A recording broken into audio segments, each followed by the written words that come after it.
এটা আমরা খিচুড়ির সাথে খাইতে পারবেন, ভাতের সাথে খাইতে পারবেন এই আচার। আর এর সাথে আরেকটা রেসিপি যদি বলি জলপাই, এটা হবে ঝাল টক মিষ্টি তিন। শুধু আমি এটি আমি তেলের আচার দেবো, ঠিক আছে। এটি আমি এখন কাইটে নেবো, কাইটে আমি ধুয়ে আমি আচার রেসিপিতে চলে যাবো। এই জলপাইগুলো আমি এখন চাকু দিয়ে কাইটে নেবো, কাইটে আমি পানিতে ভিজিয়ে দেবো দুই সাইড, ঠিক আছে। দুই সাইড কাটবো, এই যে দুই সাইড কাটবো। সেম আরেকভাবে কাটতে পারেন আপনারা, এই যে এভাবে চাকু ঠেকাইয়া ডিসিটা পর্যন্ত যেন, এখানে দুইটা যে ডিসি আছে ডিসি পর্যন্ত যেন পাই, ঘুরে ঘুরে কাটতে পারেন। তো এটা সবচেয়ে বেটার হয়, আপনার সব চলে যাবে, ঠিক আছে। জানি 2 কেজি জলপাইয়ের সাথে আমি 100 গ্রাম সরিষা দিই। ভিজে যখন পড়বো তখন আমি এটা পাড়া বেটে নেব। জলপাইটি কাটা শেষ, এখন আমি জলপাইটি পানিতে ভিজিয়ে এই যে পানি থেকে একটা কষ বেরিয়েছে, দেখতে পাচ্ছেন কালো, এটা কত ভিজিয়ে রাখলে জলপাই যে কষটা বেরিয়ে যাবো।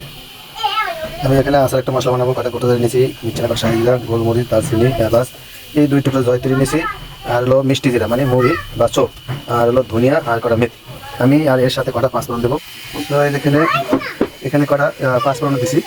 আমি এটা হালকা নর্মাল হিটে ভাজে নেবো, কড়া হিটে ভাজলে মশলা থাকে না, গ্রাম থাকে না। এই যে মশলাটা এটা লো হিটে, যত লো হিটে ভাজতে পারছি। তো আমি চুলার আঁচটা নিভিয়ে দিচ্ছি, যে কড়াইটা আছে মানে এই যে কড়াইটা যে চুলার আঁচটা নিভিয়ে দিচ্ছি, কড়াইটা আছে এই কড়াই গরম এটা আমার হয়ে যাবে। এটা আপনারা রোদ্র হিটিয়ে নিতে পারেন। সো আমার হয়েছে, আমি এখন এটা ভেজে নেবো, এটা থাকবো, ঠিক আছে। তাই আমার এখানে মশলা থাকি শেষ, সর্ষে বাটা শেষ। তেলে আসার জন্য আমি একটা কড়াই দিছি, কড়াইটা আমি এখন গরম হচ্ছে তেল তেলে দিলাম। এখানে আমি তেলের মধ্যে কটা 5 ফোড়ন দিয়ে দেবো।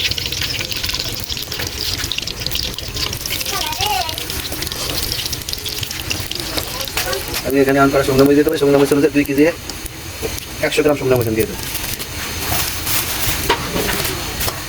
আর আমি কটা আস্ত জিরা দিয়ে দেবো, এখানে আমি 4-5টা তেজপাতা দিয়ে দেবো। এখানে আমি এখন গুড় দিয়ে দিতেছি,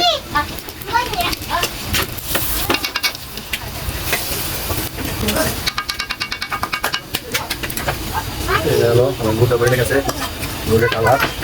এখন আমি রসুন দিয়ে দেবো, 2 কেজি জলপাইয়ের ভিতরে আমি 250 গ্রাম রসুন দিয়ে দিচ্ছি, অনেকদিন থাকবো না। তো আমি এখানে জলপাইটা দিয়ে দিতেছি,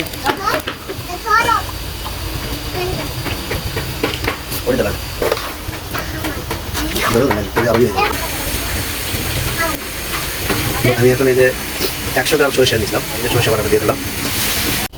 আমি এখানে যে কদ্দুল ভাঙছি, কদ্দুল এখন বাইকে মাছা দেবো। আমি এখন কদ্দুলটা দিয়ে দেবো, কদ্দুল আমার কাঁচা, পুরো পাকে নাই, কটবে হয়ে গেছে। আমি এখন সেটা দিয়ে দেবো,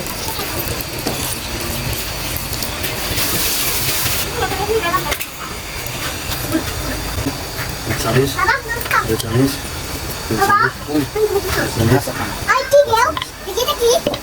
আসানে মশলা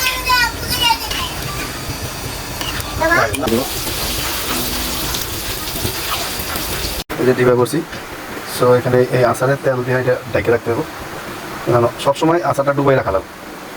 সবসময় যদি ডুবাই রাখেন আচার আপনার 6 মাস বছর কিছু হইব না। আপনি এই বছরে আচার এই বছর খাইবেন, কিন্তু হাত দেওয়া যাবে না। ওকে, দেখছেন কত সুন্দর কালার, একটা জিলিক বার্তেস আচার। হ্যাঁ, মানে ওটা কদবেল আচারি।